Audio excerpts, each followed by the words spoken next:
Joey Ryan is obviously a guy that TNA see a lot in, and if he's got that dynamic personality that they're willing to devote time and attention to, that means time and attention for the X Division that has been missing since Austin Aries left it.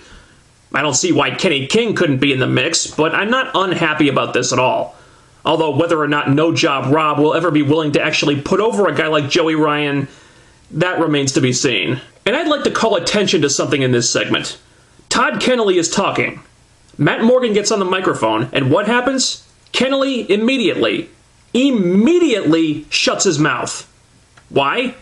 Because there was a wrestler in the ring with a microphone trying to say something and he needed to be heard. Had it been Mike Tenay announcing this segment, Tenay would have just kept right on talking until he finished making his point, because Tenay talks over the wrestlers' promos all the time. Are you starting to see a difference here? The former World Tag Team Champions of the World cut a promo, and this was a riot. They're really taking it to Hogan here, mentioning all the shitty movies he's been in. Oh my god, I was cracking up. And they're pissed off that they're not getting their tag title rematch yet, so they got a petition going, and then they turn their attention to Tex-Mex. And they make some really interesting work-shoot comments here about how Chavo has to constantly name-drop his family meaning Eddie, to get cheap heat, and about how Dixie Carter and TNA are so desperate to attract the Latino demographic that they'll get behind almost anyone just because they're Hispanic. And for the record, both of these accusations, damn near impossible to argue against. Really entertaining promo that got them a lot of heat. And even though a few of their comments were probably borderline racist, I couldn't help but get a kick out of this because Daniels, and even Kaz too, is just knocking it out of the park right now. This brings out Dos Stereotypicos, and they say they'll defend the belts against Kaz and Daniels anytime. And immediately, you see how superior on the microphone the heels are, and how much more over they are, which is why I thought it was a mistake for them to lose the titles in the first place. So, there's a brief little fight here, and this feud continues, which is probably for the best. And Chavo and Hernandez may be the champs, but Daniels and Kaz are carrying the tag team division right now, and it's not even a contest. There's an Aces and Eights backstage segment where Devon says he spoke to the president, the guy in charge, the man behind the Aces and Eights. We didn't see this, he must have called him on the phone or something. And he says that the masks must stay on at all cost, although he didn't have a real reason why. And right there, they just highlighted one of the biggest problems with this angle. Those fucking masks. Those damn things that keep us from identifying any of these guys, and therefore prevent them from interesting the audience and getting over. But then I hear the argument, well, what about Kane? You know, Kane wears a mask, and he's been successful for years. Well, that's not really the same thing. Kane was never hiding who he was. With Kane, the mask was a part of his character. So much so that it kind of became his whole identity. With the Aces and Eights, the masks are hiding their identities, and that mystery might have been interesting in the short term, but if we can't put names and faces on these guys, and thus have no reason to get invested in them, then they're not going to work as long-term antagonists. They're just not. Especially if we can't take the story seriously. And in fact, the longer this goes on, the more wildly implausible it becomes that no one can find out who these guys are. They've got their own hangout at the studio now, apparently. Why doesn't the entire Impact roster just barge in all at once, hold them down, and take their masks off? The roster was ready for a fight last week, but now suddenly they're not? Why? Plot hole! Rob Terry gets a TV title shot. What the fuck is going on?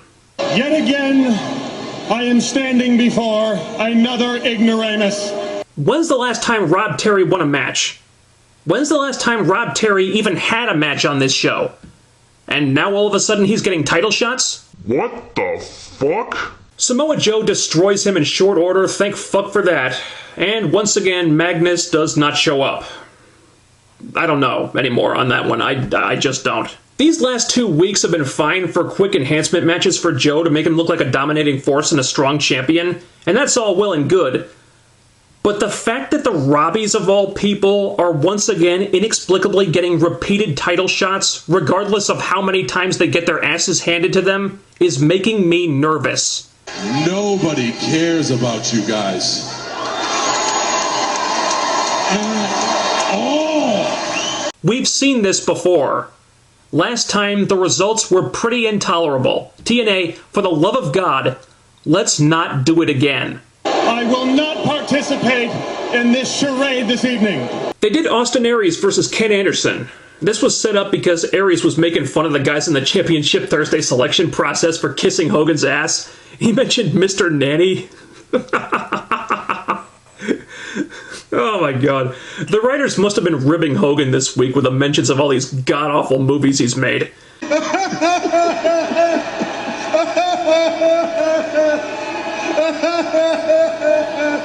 Surprisingly, Ken Anderson gets eliminated first, because Hogan says he doesn't have the fire, or something, which directly contradicted what Hogan said about Anderson before Bound for Glory, which directly contradicted what Hogan said about Anderson on Championship Thursday the month before that. So Hogan keeps flip-flopping on Anderson for some reason. Damned if I know why. Is it going somewhere? Who the hell knows? So Aries takes the piss out of Anderson as he's leaving Hogan's office, and Anderson is none too happy about this, so they have a match. Brass knuckles get introduced, and they end up playing hide the ball, as Hogan would call it, with these brass knuckles. Anderson's got them, but Aries might have planted them in his trunks. The referee takes them, but Anderson gets them back. But Aries hits him with another pair, and then fakes a pin attempt with Anderson unconscious, but then gets the pin himself. Not an amazing match or anything, but the stuff with the brass knuckles was funny. Now, don't get me wrong, this felt like something out of the Russo playbook, and if it was anyone but Austin Aries, it probably would have been a complete train wreck. But somehow, I don't know how the hell he did it, but somehow Aries turned this into something entertaining. Whether this was setting up a new feud, I don't know. I guess I wouldn't be against it. You know, it would be something we haven't seen before. That's definitely a good thing. I'm not very interested in Ken Anderson these days, but he's been directionless for a long time, so it wouldn't be the worst thing they could do. It was at this point that Hour 2 began, which meant that TNA and Taz returned to the announce booth.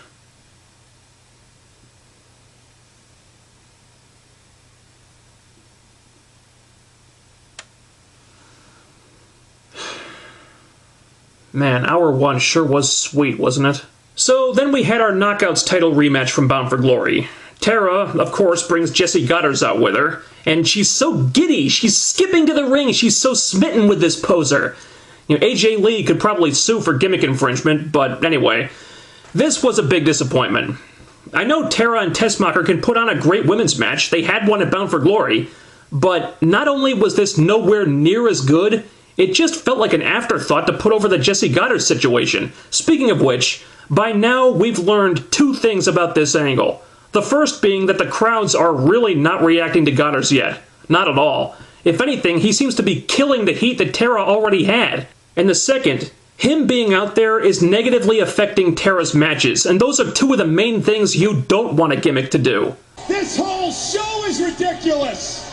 I'm really struggling with this one. Why give Tara a gimmick like this and change her character so dramatically when she was already very over the way she was? Goddard and Tara together just seems really awkward.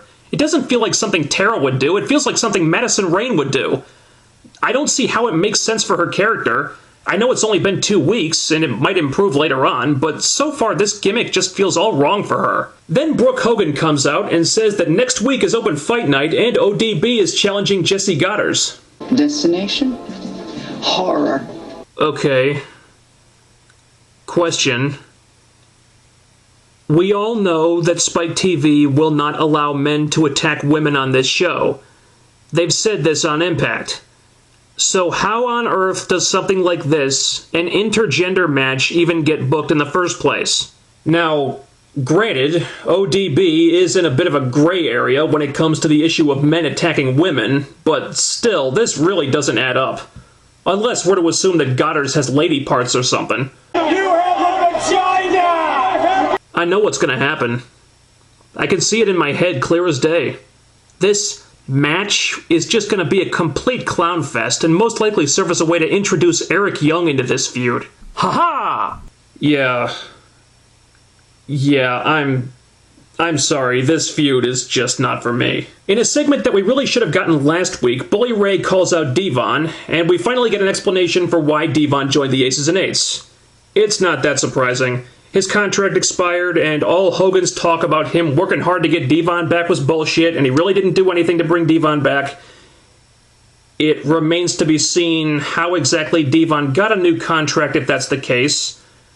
Does he have a new contract? I don't know. That hasn't been explained very well. Anyway, they go back to the night that the Motor City Machine Guns beat them in what was supposed to be their last match ever, and they kind of paint Devon as being the bad guy all along. There's some revisionist history going on here, but it doesn't really contradict anything, so I was fine with it. Bully challenges Devon to a match on Open Fight Night next week, and if Devon is going to wrestle, then I assume he has a contract. Whatever. This was probably the best part of the show. Terrific promos from both men. It does feel like they're really stretching with trying to make Devon an uber bad guy. I still don't buy it, but with all the history between these two, this was at least a lot more interesting than anything Devon and Sting were going to do together. Hogan eventually chooses Kurt Angle to face Jeff Hardy. That's our main event. And Hardy comes out with his custom belt and the real world title belt. That's just being a dick about it now, Jeff. The match was great, but I confess I didn't really pay much attention to it for a couple reasons. We've seen Angle and Hardy quite a few times already. There's nothing new about it. There wasn't even any story behind it this time. It was just a match for the sake of doing Angle versus Hardy. And I couldn't get invested because I figured this was just the writers killing time until the Aces and Eights showed up. I didn't think for a second the match would end clean. So imagine my complete and utter shock when it did. Sure didn't see that one coming.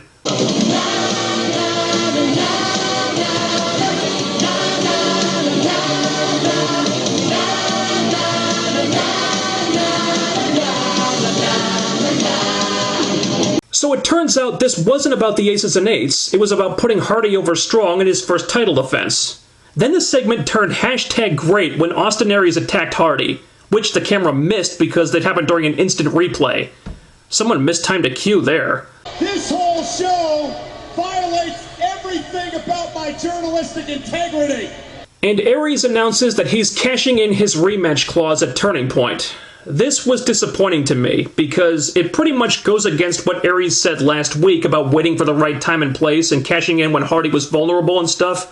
I was hoping they'd save the rematch for Genesis, personally. But despite that, I still got a kick out of this part. Aries takes the world title belt and he leaves with it. But not Hardy's piece of crap custom belt. No. He doesn't give a shit about that thing. He takes the real world title belt because that's the only one that matters.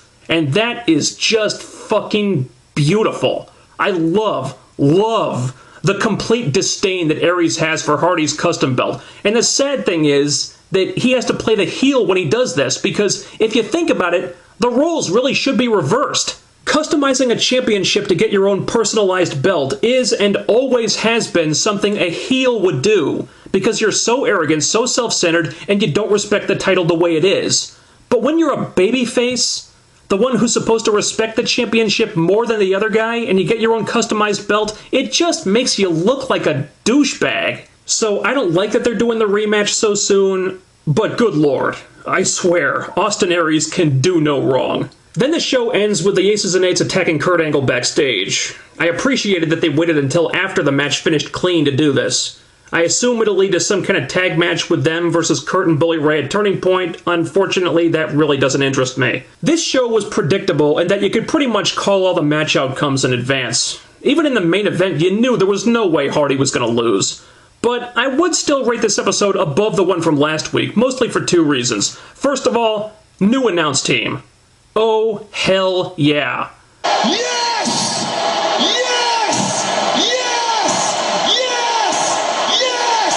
And second of all, there wasn't nearly as much focus on the Aces and Eights stuff, which I maintain has been really dragging this show down lately. And what we did get from it was focused on the only really interesting dynamic it has to offer at the moment, Devon and Bully Ray. I don't think anyone gives a shit about Devon and Sting, but Devon and Bully Ray, that's where the meat of this thing is right now. So, yeah, I think this show probably followed up Bound for Glory better than last week did.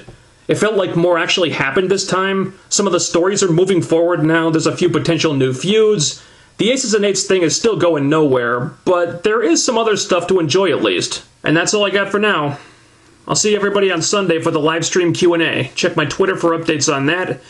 In the meantime, I have an important call I have to make.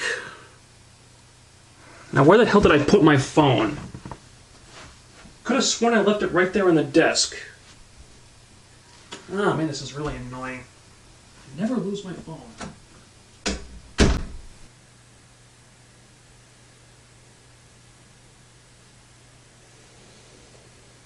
Alright, Mr. President. Let's see who you've been talking to.